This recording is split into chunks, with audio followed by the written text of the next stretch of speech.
I love Beyond. Fatality.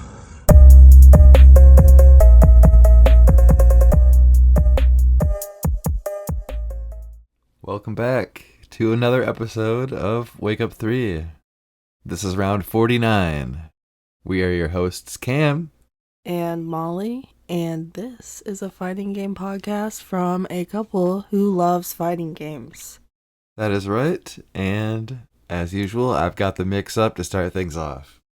So, recently, a DLC for Elden Ring has come out, and it's something that we've been playing quite a bit. And in the past, we've made characters, in the base game at least, based on fighting game characters. I've made Reptile, you've made Kotal. My question is now that they've added a fighter class. So my question is, if you could make one Street Fighter character for Elden Ring, who would you pick? My mind went to Elena. My mind goes to like a spear wielding. Okay, cool. Even though you're talking about like the combat.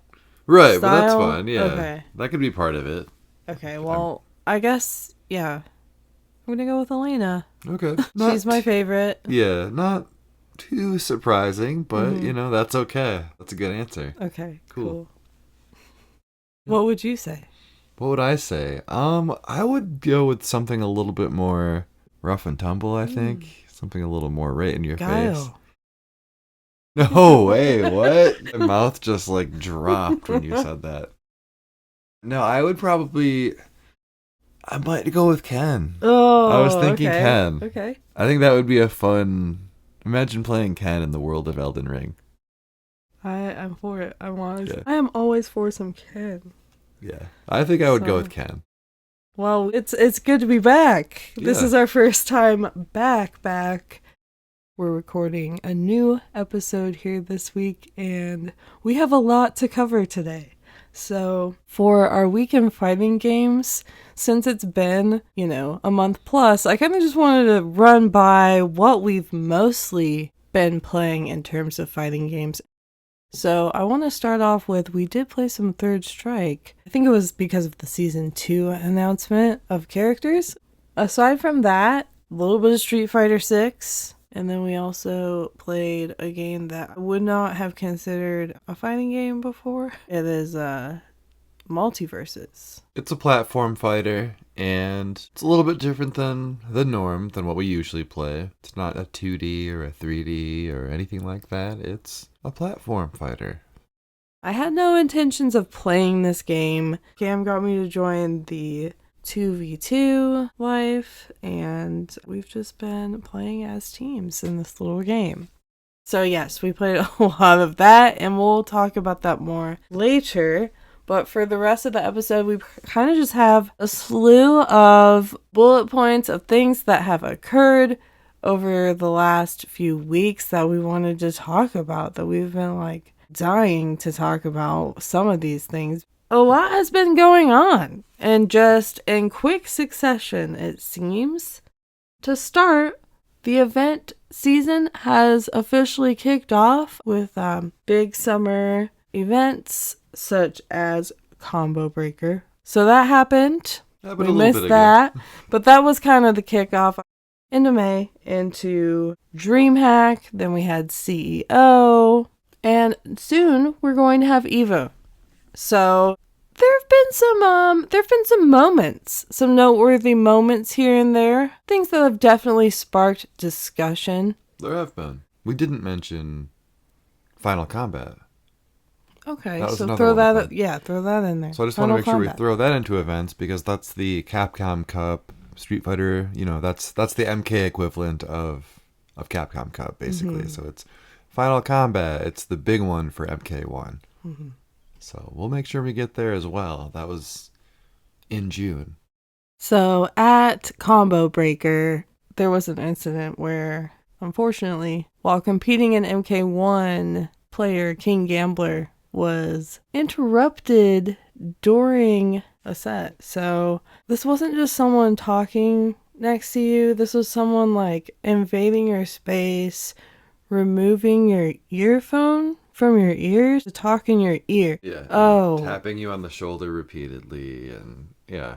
You're already in game. The set's already been going on, but you're in match. Like, this is not the time at all. Don't break my focus. What is this? It really hurt for King Gambler in that situation because what an annoying person to do that. Yeah, that's a real big bummer. It sucks.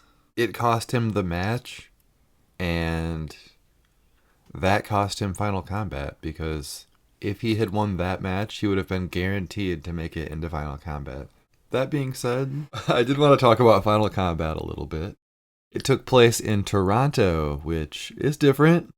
As far as I know, it's always taken place in Chicago, which is home of NRS, NetherRealm Studios, and just MK in general. So being in a different country was a little bit surprising. Apparently there was some passport trouble that the Americans weren't quite used to, apparently. They usually don't have to worry about getting a passport, so some of them weren't doing it ahead of time. The winner was, unsurprisingly, Sonic Fox. Yes. And the trophy was pretty cool. It was a sweet trophy. It was like a Shao Kahn axe kind of embedded. So, unfortunately, like, you couldn't pull a real axe off of it. Yeah. It was just kind of like, you know. But still, it's the thought that counts. It looks and sick. it looked It's really cool. I liked it a lot.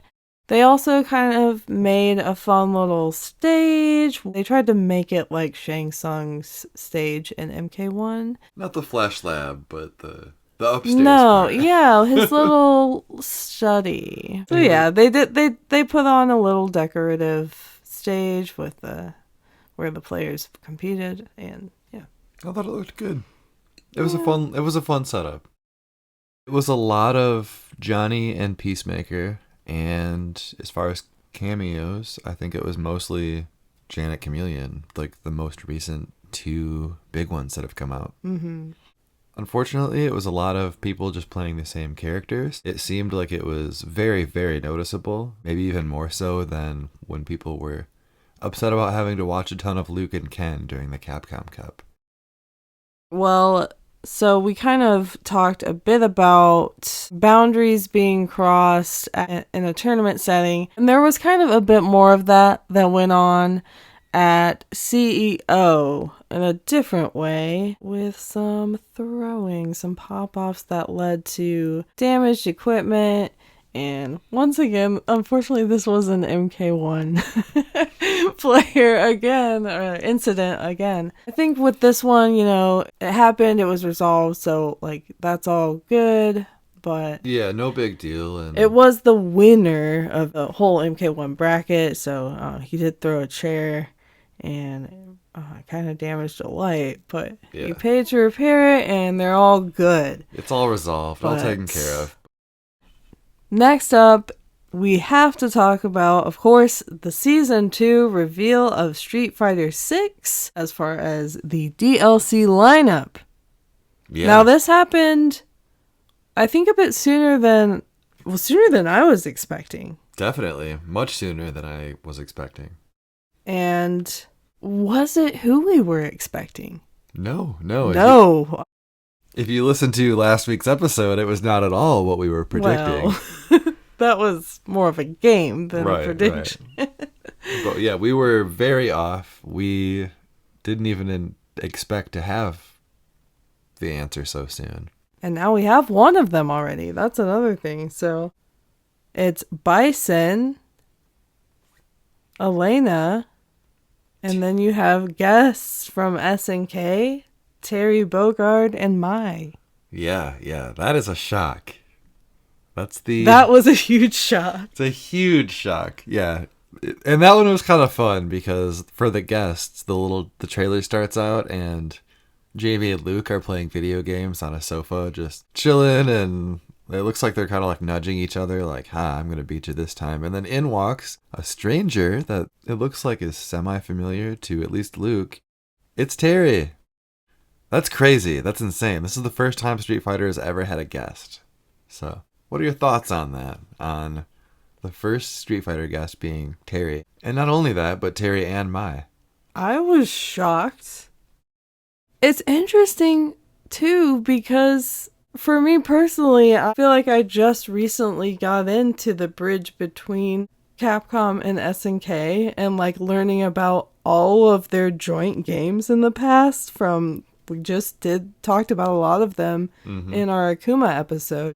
So I feel like all of this information was just coming to me, and now they do an SNK guest.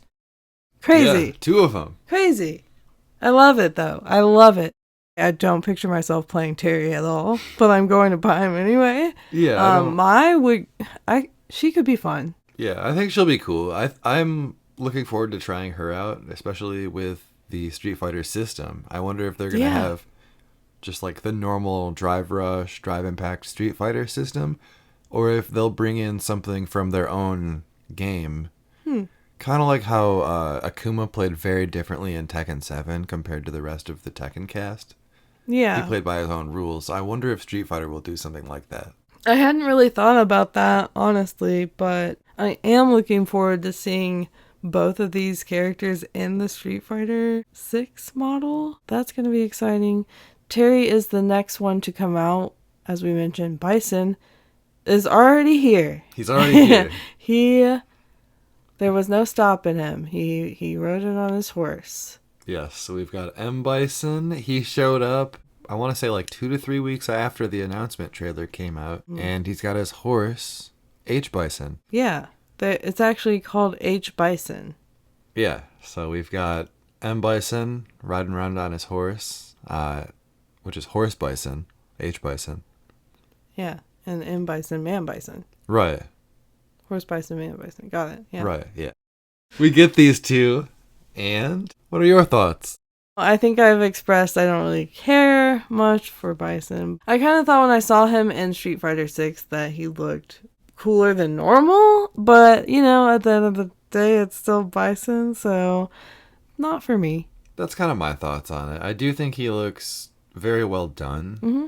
It seems like they've done a lot with the character. People seem happy. They've brought in a lot of moves from, 4, 5, you name it. A lot of people they're saying like, oh, he's got this move back that he hasn't had in a while. He's faster like he used to be because he was really slow in 5. So yeah, people seem pretty happy about that. But as someone that doesn't play Bison, I agree with you that he does look cooler than he probably ever has in the past. At least in my opinion. But I feel like I'm already playing enough characters at the moment. I don't need to add another one to the mix just yet. So I'm not going to buy him, but maybe someday. He does look kind of cool. Mm-hmm. It was initially a hype thing, but then it was like, do I really want to play him? I don't know. We'll think about it. Terry, though? We're getting Terry. Yeah. So Terry will be next in the fall? Yeah.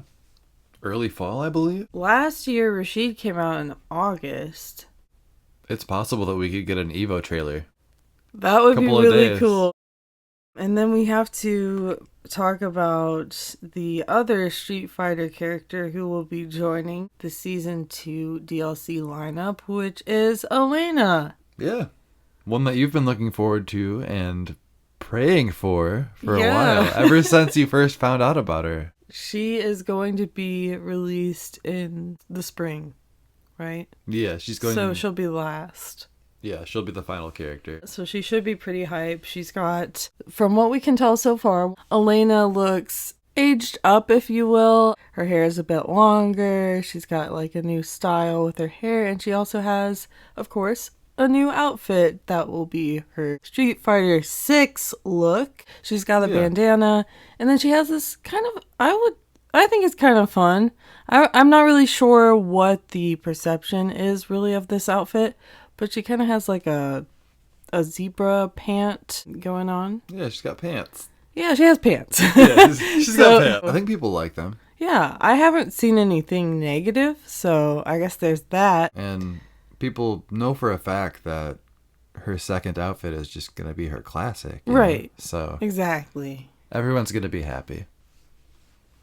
But I wonder what her third one will be. That's the fun part. That's where it gets exciting, for real. Something trendy, something unique. I don't know. We'll see in a while. A long while. So we've got a of it to wait on that. A lot of time to be excited and look forward to Elena arriving.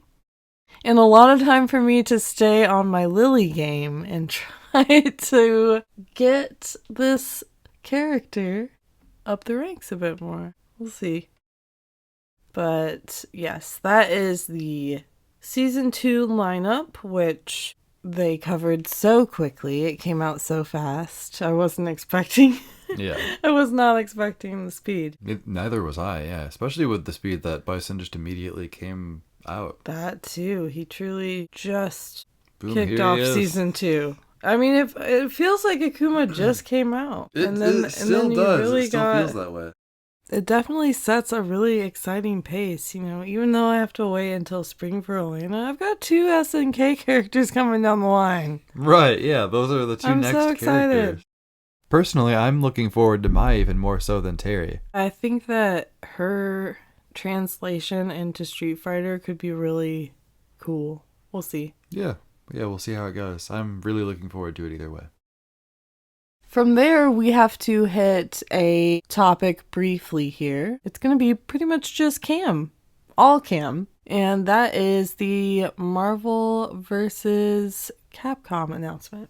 Yes, so Marvel vs. Capcom was announced as a collection recently. It's all of the Marvel and Capcom collaboration games, basically, so not necessarily all versus, even though those are included, but just all the ones that they ever collaborated on. The one I was excited about the most was The Punisher, the original collab that they did. That was the very first Marvel and Capcom collab, and it was a beat 'em up where you were the Punisher. Otherwise, I'm personally not a 2v2 or 3v3 style fighting game enjoyer, I guess. But that being said, something very exciting about this coming out is that it was from the Naomi hardware originally on the arcade board. That's what it is. And that was never able to be emulated and put on systems until now. And other games that were released on Naomi hardware were Rival Schools, Project Justice, other 3D titles that we haven't been able to see at all since the late 90s. So that's really exciting. I'm hoping we'll get a 3D collection. Yeah, they're able to re-release the 3D Capcom fighters, and that's something they've never done. Those were games that were either locked to arcade exclusively or released on Dreamcast, because that was a slightly more powerful system, but nobody really had a Dreamcast, so those games are kind of locked away forever. Until now. Yeah. Bring back Rival Schools. Well, Anyways. maybe, you know, this could just be the opening of doors, and you'll see that happen in the future. I hope so. Which brings us to our next topic, and that is multiverses. Now, this was something that I was on the fence about, more so over on the other side of the fence, like looking the other way at the time. You were pretty off the fence. Yeah. But Cam got me to get up onto the fence and look over. I think it was probably just Cam saying, hey, can you help me? And that got me to start playing it. But we're going to talk a bit about multiverses now because we've got to give an update from last time.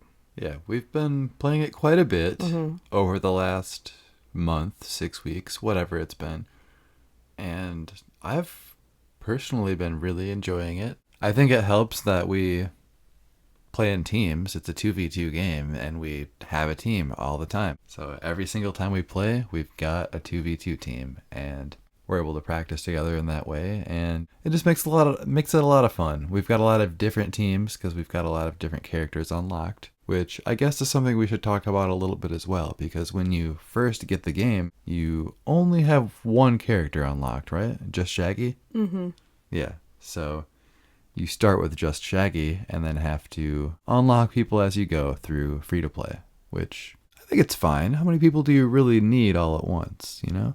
Yeah, all this to say you can buy people with real money. You can. If you want to. And it's a game where they're adding characters per season. And season 1 is wrapping up now. rearing into season 2, we'll talk a bit about that, but I do want to just, I guess, talk about our little journey so far playing this game. Because I've never been into this type of game before, and like I said, I really only started playing it because of Cam. My first week of playing it was, well, this is one of the features of the game. Each week they cycle through and offer 4 free characters that you can try out. So they're on a trial for the week, but the free characters that week were Finn, which is the main point because right off the bat I got into playing Finn. And I think part of that was because Cam had Jake already, which there's a fun thing about this game in particular when it comes to teams. So with Jake, he can become a horse and ride around.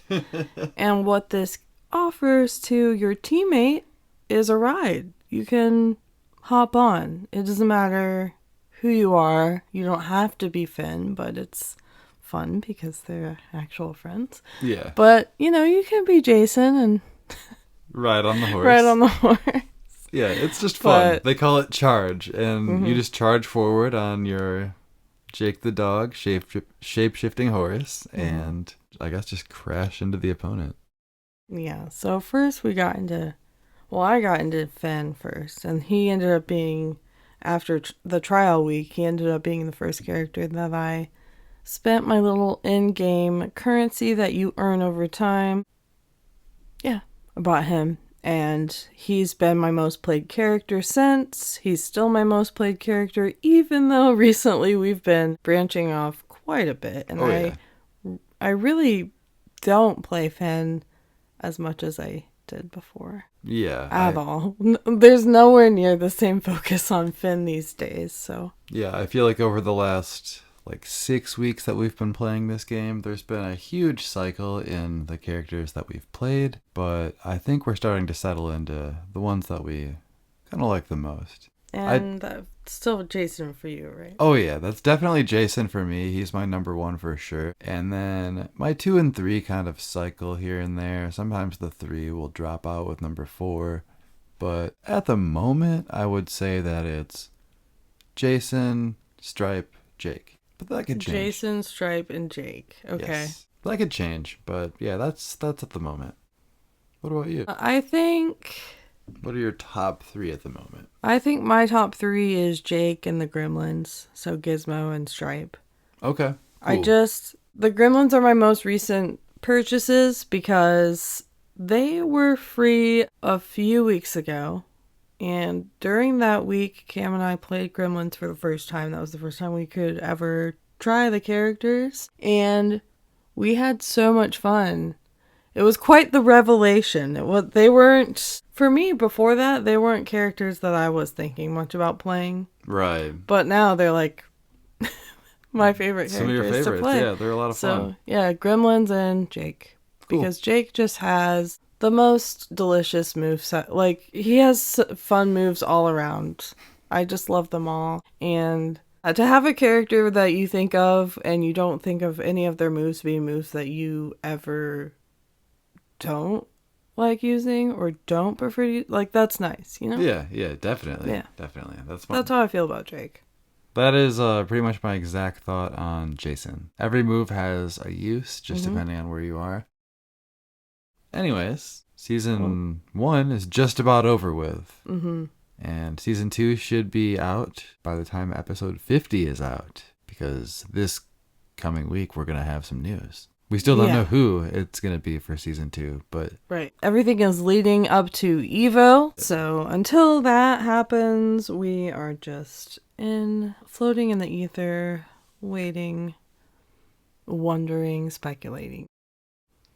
There was rumors of Powerpuff Girls and Beetlejuice. Right. So with season 1, the last stage that they dropped was the Townsville stage, which is from Powerpuff Girls. And there's been Powerpuff references. Him is on like the main screen, like in the background. So there's always been little hints. I guess you could say that would be the first one. And then A straight up stage. Now there's a stage. That's the last stage that they've released. And yeah, I think they are probably in the near future. I think so. And then maybe Dexter from Dexter's Lab. Yeah. He's got a stage. I could see Dexter showing up soon, either inside of a robot suit or just as a tiny little science boy. We'll see. I guess we'll know in a week if our speculations are completely wrong. Right. Other speculations do include Pennywise. Now, whether or not it's for this season, that's unknown because these seasons are pretty short. They're like 2 months. So the Pennywise thing, here's what happened. So there was a Twitch stream for certain season 2 things that could be shared. And there were 2 hosts seated on a couch and they were surrounded by every single character's figure. So the whole roster, everyone up to Agent Smith, is represented behind these hosts. Plus 1 character who was removed. And it was Pennywise. So, a hint? Maybe. Are we taking this as a hint? I don't know that we need Pennywise for this upcoming season, but if it's a hint towards something closer to Halloween, that could be cool. Yeah, I'm for it. There's already 1 horror character, and it turns out to be my favorite character, Jason. So, yeah, bring him on. Yeah. It's not out of bounds to release him in the next season if they wanted to. Go for it, but, release him whenever you want. Horror anytime. But, he has company with Jason. But yeah, Powerpuff Girls, there's other characters kind of floating around right now, such as the Wicked Witch from The Wizard of Oz. There's Samurai Jack, who I think is cool. There's... The Monopoly Man. Was that really No. Oh my god. Gotcha. I'm like, what? Was that really one that they said? No, he was potential. Do not pass, go. And like a banner shoots out and wraps around you. You could certainly come up with the moveset. Yeah, it takes you directly to jail, and that's just down. Yeah. Monopoly Man for multiverses. Was there anyone? Oh, Marceline. That was another one. Yeah, that's right. The Vampire Queen. Yes. Adventure Time. Well, there's a lot that we could get. We'll just have to see. There's quite a few to choose from, and yeah, we're only going to get like 3 or 4 to start, so we'll know soon enough. Moving on to our next point, it's going to be something of a question mark. It's Lydia? Oh, yeah, Lydia. Lydia, do you remember her? Yeah, they actually just recently finally showed a trailer for Lydia. Mm-hmm. I watched it, and the thing is, I watched the trailer. It's about 3 minutes long, and about 2 minutes and some change in, maybe like 2 minutes and 10 seconds in, I realized, oh, wait a minute. I need to back up because I think I zoned out. I missed the last minute of footage. So I backed up to the minute mark and then watched from there again. And I don't know. I don't know. She's just not for me. She's just not for me. All right, next bullet point and the final one. There's a lot to talk about with MK1. First, we must say that Homelander came out. Honestly, the lead up to Homelander coming out in MK1 really killed it because the first look at his face was very bad and everyone could see that. Mm-hmm. Which they cleaned that up. They did. They did. He looks a lot better now. He does. He looks much better. But it still ended up continuing downhill, in my opinion, because it was confirmed that it truly was not going to be Anthony Starr.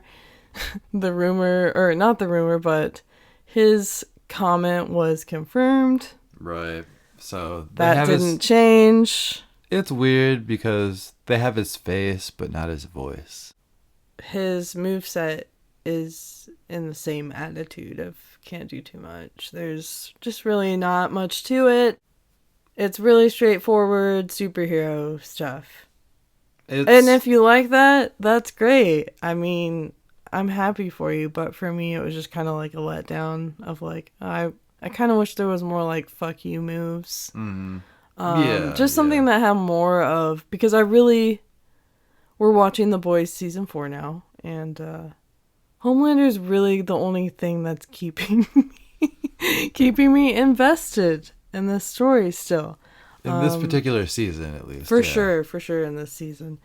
But he's always been my favorite, one of my favorites, and this was just kind of a letdown. Yeah, so he's usually a lot more unhinged, and when he unleashes, he gets extremely violent in the show. And a lot of his moves are just like little simple punches and little flighty kicks and stuff. I don't know. Anyways. Yeah, it just wasn't as gritty as I hoped, and yeah, I don't know. It just didn't really capture the essence of Homelander to me, and especially not being able to get the voice. I don't know. That was a big part of it. Yeah, it was. All right, well, moving on from the disappointment of Homelander, MK1 has some problems. There's been a lot of discussion about MK1 from all over, and I guess the stem of all of this is it stems from the final Evo numbers. We're looking at Street Fighter 6 and Tekken 8 having over 5,000 entrants each. MK1 in its first year at Evo has like 260 participants, something like that. I think it might be more than that, but regardless, it's under 500, which is not good. Obviously, MK1 is underperforming in the competitive scene. It's selling just fine, and as of now, we know that they've still got year 2 plans. But we don't know what they are. Also, MK1 said they will reveal things at SDCC, which they have done in the past. Yeah, that'll be on the 26th, I believe. So we might have to wait another week for MK news. With the letdown of Homelander and just, it's been nearly a year, and I think the realization is that it's just not my favorite. It's just not the most fun for me to play. I don't get the most enjoyment from it. And I did give it, I gave it a chance. I love MK, so I tried it, but it's just not my favorite. Is that to say that I don't think there are certain things that MK1 does right? No. I love Bihan. I love some of the skins. Yeah. Baraka's done well. But I don't love the cameo system. That's what I've come to the conclusion of. I don't prefer to play an MK personally, where it's not 1v1. I think a tag could be fun. Yeah, a tag could be cool. Especially if you could rig it where it literally was another person. Like if I could have Cam tag in. Yeah, that would be very cool. Another controller, That'd be great. That'd be super cool. Yeah. Something to think about. And then while the other person is tagged out, they can gain a little bit of health back over time. Let's talk about the upcoming final piece of the MK1 Season 1 DLC, which is Takeda. And Farah. That's right. They pushed Farah back. They did. She was supposed to be out a couple of weeks ago, and now she's coming out on the same day as Takeda. And Takeda's gameplay trailer has been released, so let's talk about it real quick. What did you think? I thought it was fine. It was honestly just kind of what I expected for Takeda. It looked like a couple of his MKX variations just kind of mixed into one. It seemed like he had a lot that he could do, and people seem pretty happy with him, but I feel like he's not a character that really resonates with me. And I could say the same thing in MKX, so I feel like I'm just not excited about it. I don't get the hype. Okay, well, on the other hand, I always kind of enjoyed Takeda in MKX. I really, really thought his weapon was unique. I never thought that his gameplay or his moveset was reminiscent of another character.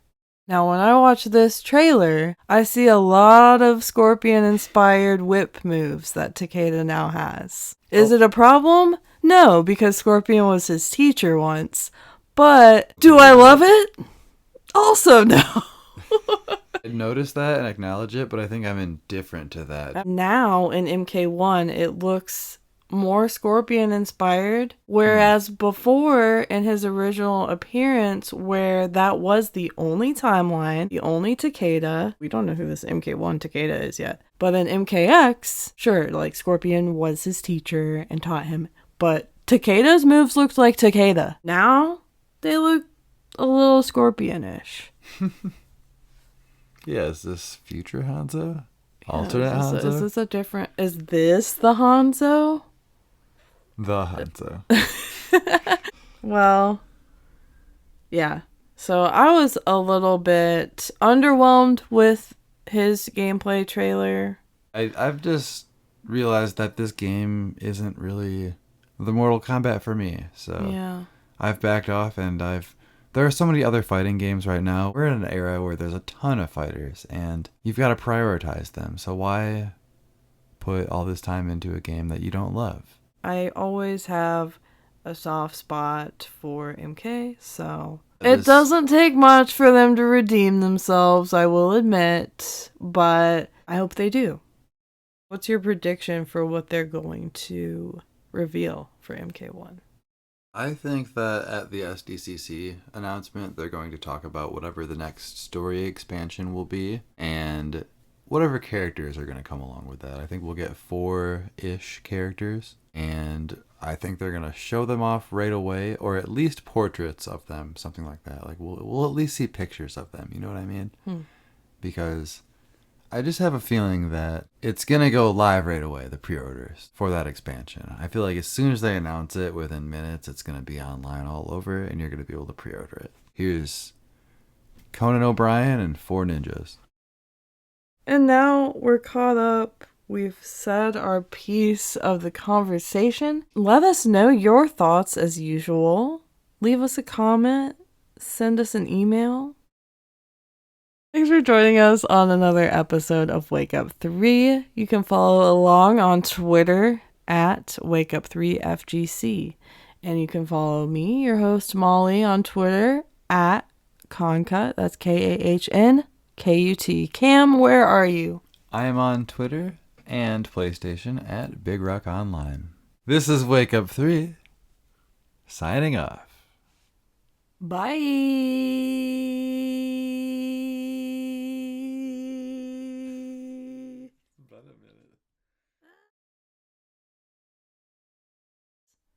But we'll go into 2v2s and people just respect us and let us kill them. That's such a weird... Respect us and let us kill them.